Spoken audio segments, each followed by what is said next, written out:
Alors bonjour, ici Isabelle Tremblay, professeure de comptabilité. Donc l'objet de cette capsule, c'est une démonstration du cycle comptable.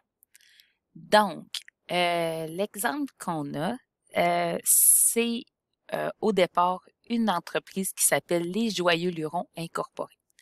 Donc, qu'est-ce qu'on a au départ? C'est une balance de vérification en date du 1er avril 2X0.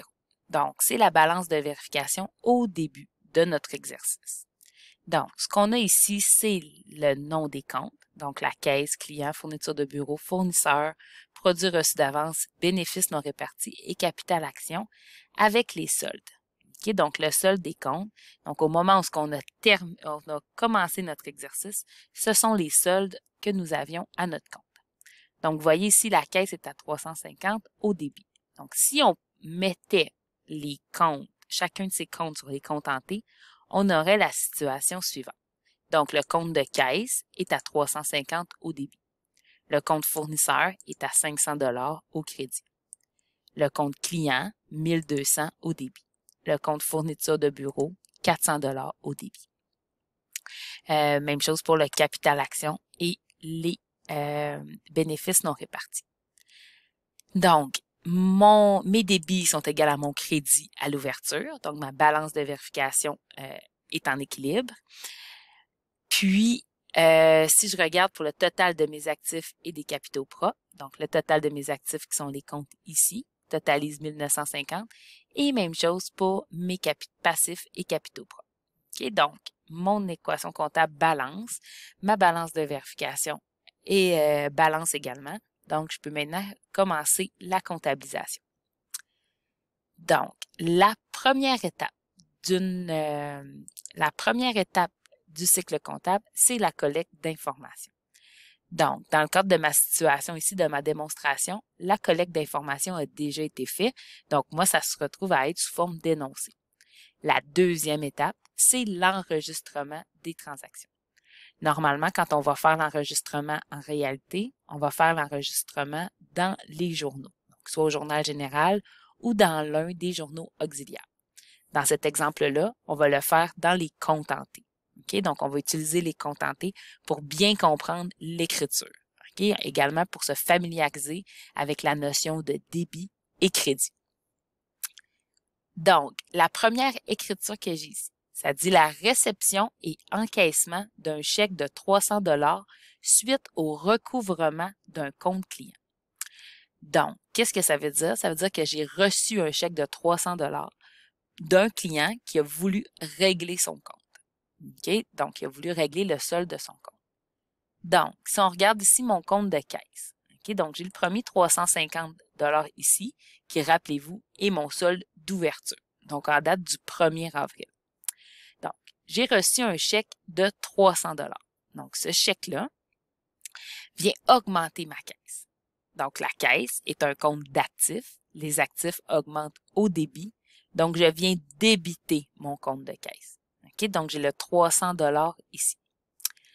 Si j'ai débité 300 $, je dois créditer un autre compte. Parce que, rappelez-vous, le débit doit toujours être égal au crédit. Dans ce cas-ci, le 300 $ sert à venir régler. Okay? Donc, le client paye 300 $. Donc, le client ici, donc mon compte client est à 1200. Si le client me rembourse 300 $, vous allez être d'accord avec moi qu'on diminue le montant qu'il nous doit. Donc, si on veut le diminuer, le compte client, c'est un compte d'actifs. Donc, on va venir le créditer. Okay? Donc, on vient créditer le compte client. Donc, cette écriture-là, donc débit caisse, crédit client, balance, mon équation comptable va toujours être en équilibre également. Okay? Donc, la notion de débit et de crédit.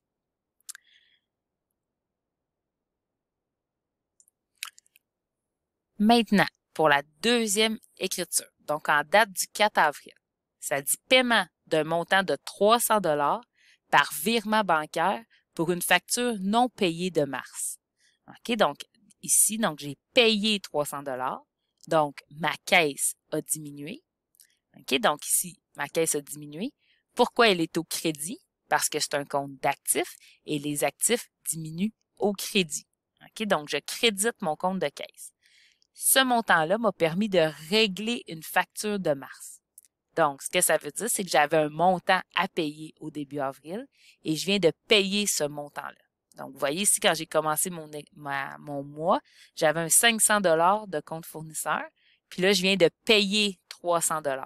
Donc, je débite le compte fournisseur parce que c'est un compte de passif et je veux le diminuer. Pour diminuer un compte de passif, on débite.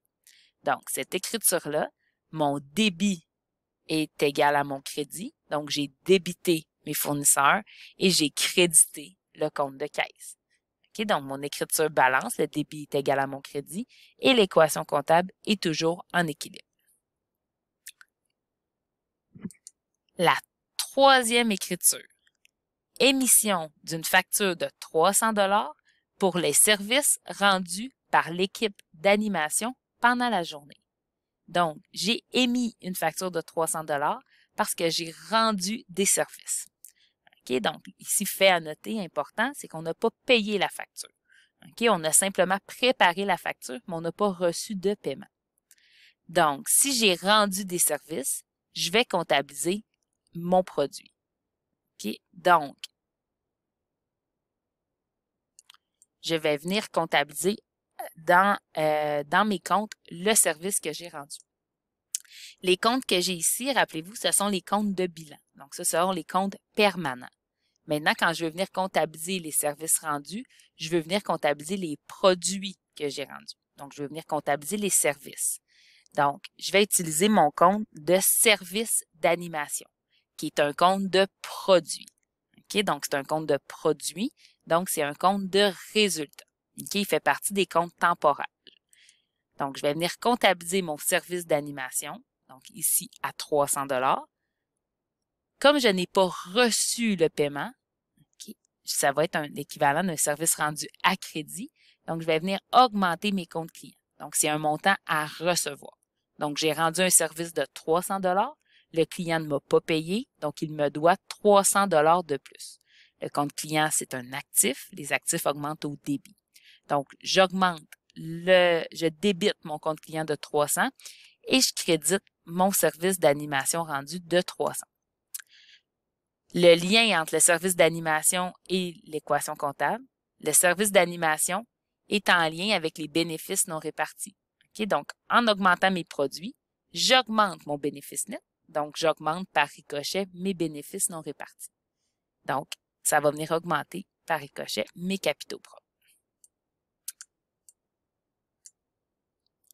Maintenant, activité d'animation effectuée par l'équipe, la facture de 800 $ avait été réglée le mois dernier. Donc, pas facile celui-là. Donc, j'ai rendu un service. Donc, je comptabilise ici dans mes produits. Donc, j'augmente mes produits. Donc, je crédite mon compte de service d'animation rendu. Maintenant, ça dit que je ne l'ai pas payé aujourd'hui. Ça dit que je l'avais déjà payé. Okay? Donc, si je l'avais eu payé, si j'avais reçu le paiement aujourd'hui, je serais venu l'encaisser dans ma caisse. Si je n'avais pas reçu le paiement, ce serait un montant à recevoir, donc je le mettais dans le compte client. Par contre, dans ce cas-ci, c'est que ça l'a déjà été payé. Donc, rappelez-vous, au début du mois, on avait un solde de produits reçus d'avance de 800 $. Donc, je savais que pendant mon mois, ou dans les prochaines semaines, je devrais pas payer, mais rendre un service sans recevoir d'argent en retour.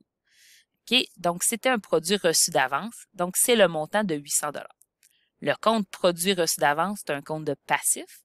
Donc, si je devais 800 $ de service et que je l'ai rendu, donc je veux le diminuer. Si je veux diminuer un compte de passif, je vais le débiter. Donc, dans cette écriture-ci, je crédite mon compte de service d'animation rendu et je débite mon compte de produit reçu d'avance. OK? Encore une fois, le débit est égal à mes crédits et mon équation comptable balance. Le 24 avril, c'est le paiement du salaire des animateurs pour un montant de 300 $. Donc, mes employés ont travaillé, donc je vais venir comptabiliser ma charge de salaire. Le compte de salaire est un compte de charge, donc c'est un compte temporaire lui aussi.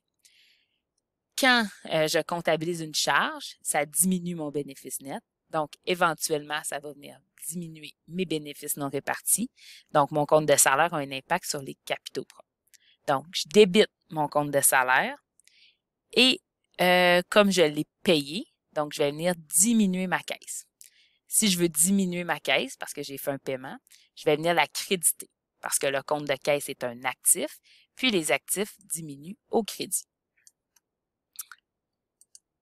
Et finalement, le 30 avril, je reçois une facture de 150 $ pour les services de téléphone du mois d'avril. Donc, comme j'ai utilisé mon téléphone pendant le mois d'avril, je vais venir comptabiliser ma charge de téléphone. Donc, comme c'est un compte de charge, je vais le débiter. Et comme je ne l'ai pas payé, je vais venir comptabiliser un montant à payer dans mon compte fournisseur.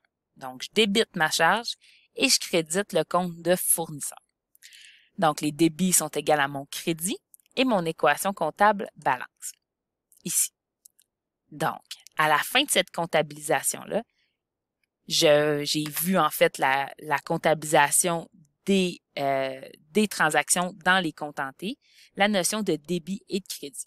Ce qui est important de se rappeler, c'est que pour les comptes de résultats, donc les comptes de produits et les comptes de charges, ce sont des comptes temporaires qui font varier les capitaux propres. Donc, quand j'ai des comptes de produits, ça augmente les capitaux propres. Donc, c'est pour ça ici qu'on va créditer les comptes de produits. Quand j'ai des comptes de charges, ça vient diminuer les capitaux propres. Donc, c'est pour ça que je vais les débiter. Dans la prochaine capsule, on va continuer avec les autres étapes. Mais avant de voir les autres étapes, je vais juste vous montrer. C'est certain que dans la comptabilisation d'une entreprise, quand on fait beaucoup de transactions, on ne peut pas utiliser les contentés. Donc, ce ne serait pas efficace étant donné qu'on a beaucoup de comptes. Donc, comment on présente ces transactions-là? Ce sont sous forme d'écriture. Donc, ce que vous avez ici, c'est exactement les mêmes transactions qu'on a fait précédemment, sauf que c'est sous forme d'écriture. Donc, ce que vous avez ici, c'est un journal général. Pour chacune des transactions, okay, donc par exemple ici, je vais juste grandir un petit peu. Donc, si on prend la première écriture, on indique la date, on indique les noms des comptes. Okay, donc, ici, on a le compte caisse, le compte client. Okay, ensuite, on a la notion ici de débit et crédit. Donc, une écriture doit toujours être égale, le débit doit toujours être égal au crédit. Donc, dans cet exemple-là, on avait débité la caisse parce qu'on recevait de l'argent. Donc, j'indique le nom de mon compte, ici caisse, et je débite de 300 $. Ici, mon compte client.